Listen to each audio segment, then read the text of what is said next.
Bonjour à toutes et tous, ici Marc du site thebigwin.com, le site francophone de référence pour réussir vos études et votre carrière en finance.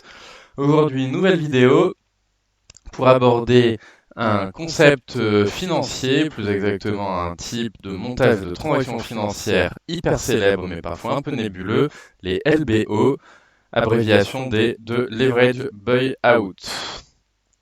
Alors, commençons tout de suite. Qu'est-ce qu'un LBO?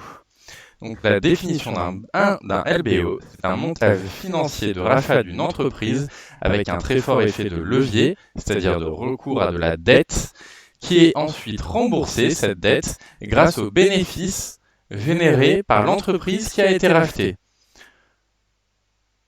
Pour faire une analogie, c'est comme en immobilier, si vous voyez un appartement qui est à vendre, qui vous intéresse, pour le mettre en location, pas pour habiter dedans, vous avez un peu d'argent de côté, ça suffit pas pour acheter cet appartement, eh bien vous allez aller voir une banque qui va vous prêter l'argent qui vous manque, avec votre petit investissement à vous, plus l'emprunt que vous souscrivez auprès de la banque, vous rachetez cet appartement, vous le retapez un peu, et vous le mettez en location, et c'est les loyers, c'est-à-dire les revenus générés par cet appartement, qui vont servir à rembourser la dette que vous avez utilisée pour acheter ce même appartement. Et bien un LBO, très simplement, c'est la même chose, mais pour une entreprise.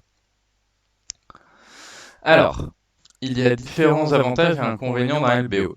Le premier avantage d'un LBO, le plus évident et le plus intéressant, pour les acheteurs de l'entreprise, c'est qu'il optimise les rendements sur les capitaux que les actionnaires vont investir. Et oui, vous avez des actionnaires qui peuvent racheter une entreprise en mettant très peu d'argent de leur poche, puisque le complément du prix, ils vont le payer grâce à de la dette.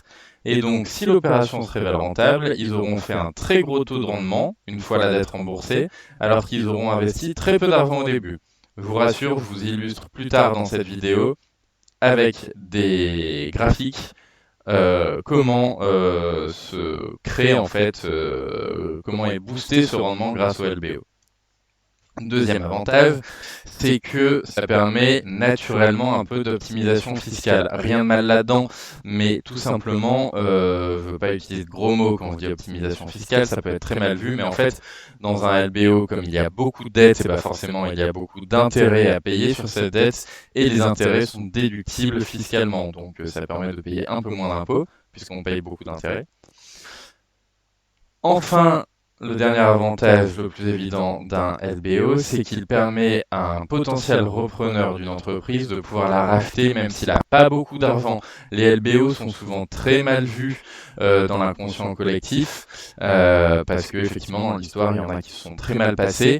Malgré tout, même pour une entreprise qui va être rachetée avec un LBO, ça peut avoir un intérêt. Il vaut mieux qu'une entreprise soit rachetée grâce à un mécanisme de LBO par un actionnaire qui est très compétent pour la redresser, mais qui n'avait pas beaucoup d'argent de sa poche à mettre, hein, on n'est pas tous milliardaires, plutôt que cette entreprise meure à petit feu et finisse par faire faillite. Maintenant, les risques et inconvénients d'un LBO, le premier, c'est un gros risque de défaut sur la dette, puisqu'énormément de dettes est levée pour pouvoir racheter l'entreprise cible du LBO. Si jamais l'entreprise n'est pas assez rentable, eh bien la dette ne pourra pas être remboursée, la banque va se retourner sur l'actionnaire et surtout sur l'entreprise qui a été rachetée, et là ça peut être la catastrophe, défaut sur la dette, faillite, etc. Le deuxième gros risque, c'est que quand bien même l'opération se passe bien, que l'entreprise est capable de générer assez d'argent pour rembourser la dette et les intérêts qui ont servi à la racheter, ça veut dire que effectivement cette entreprise doit générer beaucoup de bénéfices. Et pour ça, eh bien parfois les actionnaires qui ont racheté sa société via un LBO peuvent être tentés de diminuer à mort les coûts de cette société et notamment de procéder à des licenciements, à des restructurations et à des délocalisations dans des pays où les salaires sont plus faibles pour essayer de maximiser les bénéfices qui vont permettre de rembourser la dette à l'origine du LBO. Voilà les deux éléments qui font effectivement que les LBO n'ont pas très bonne image dans l'inconscient collectif, alors que ça peut être des opérations tout à fait intéressantes, autant pour les actionnaires que pour les banques que pour les entreprises. Alors, maintenant voyons quelle est la structure d'un LBO au moment de l'acquisition, c'est-à-dire au moment du montage du LBO. Donc les trois premiers acteurs dans un LBO sont des potentiels investisseurs ou acheteurs. Alors ils peuvent avoir des profils divers. Ça peut être des futurs dirigeants, donc des entrepreneurs, des fonds d'investissement, des partenaires des futurs dirigeants, etc. En tout cas, ici, ce sont les gens qui vont être intéressés par racheter l'entreprise. Ils vont être intéressés par racheter quoi? Je viens de le dire, une entreprise cible en bas. Et cette entreprise cible, à cet instant, elle appartient à qui? À un autre actionnaire qui se révèle être vendeur. Il veut plus de cette entreprise, donc il veut la vendre. Donc, ce sont évidemment les trois principaux acteurs.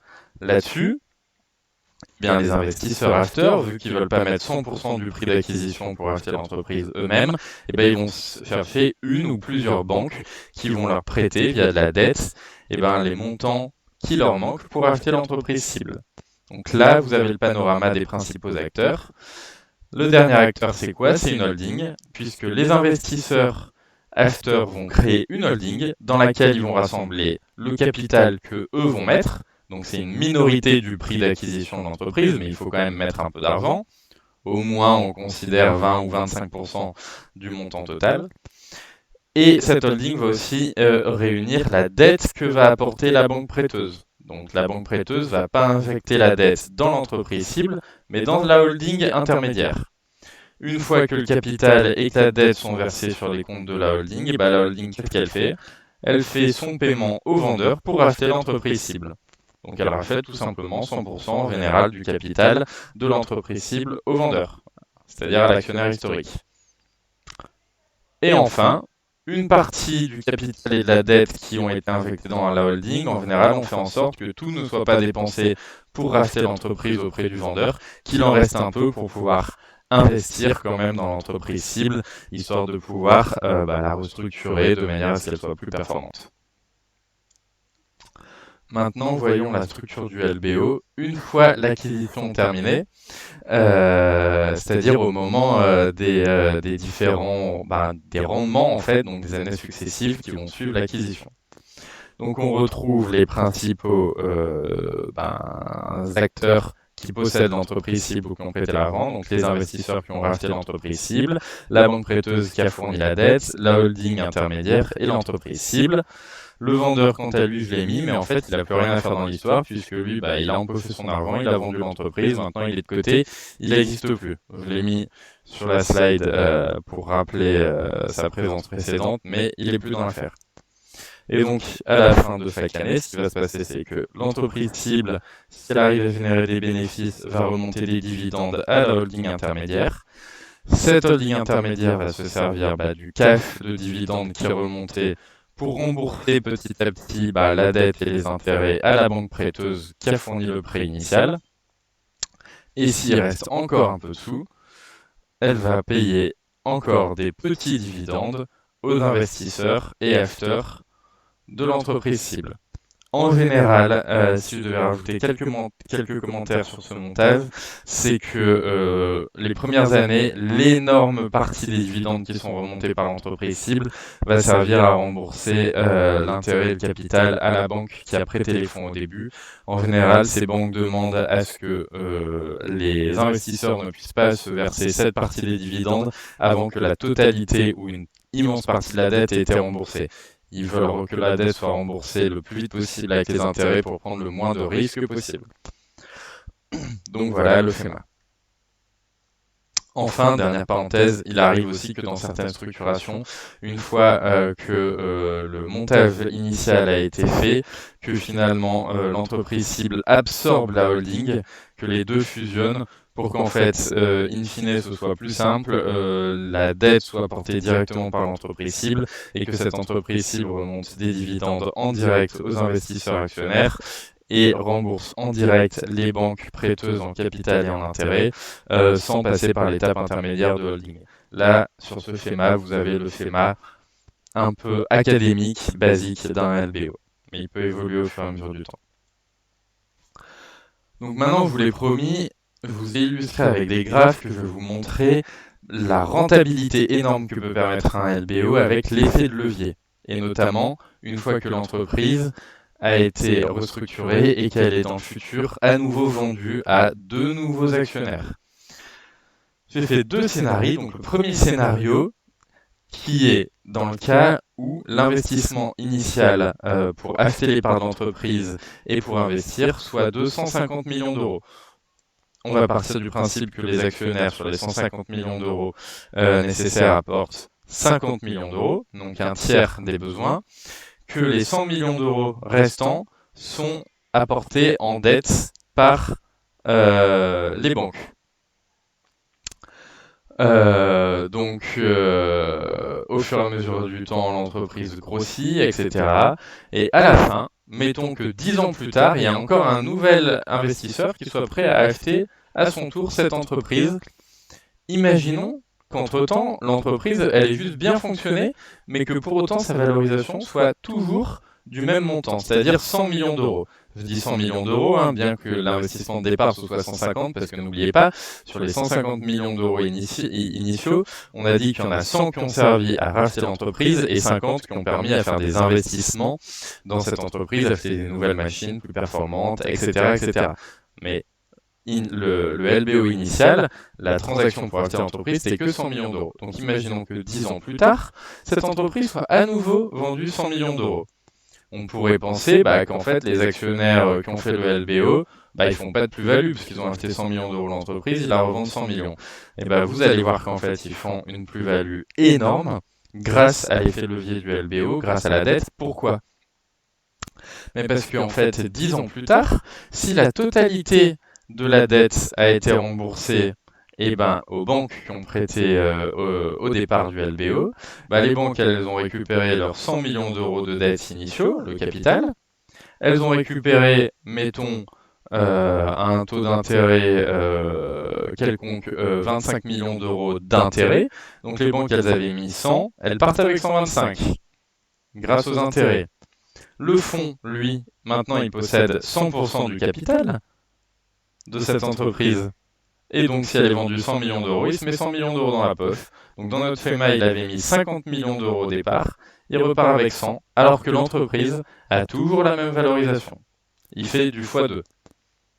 Donc, on commence à comprendre l'intérêt du LBO. Maintenant, voyons un deuxième scénario. Cette fois-ci, si en plus de ça, la valorisation de l'entreprise a augmenté parce qu'elle a vraiment super bien marché. Elle est passée de 100 millions d'euros à 150 millions d'euros 10 ans plus tard. La banque, elle repart toujours avec le même montant. La dette qu'elle a apportée au début, les 100 qu'elle s'est fait rembourser, plus les 25 d'intérêt. Par contre, le capital, il appartient toujours à 100% aux actionnaires initiaux, qui avaient payé ce capital en partie de leur poche et en partie avec de la dette.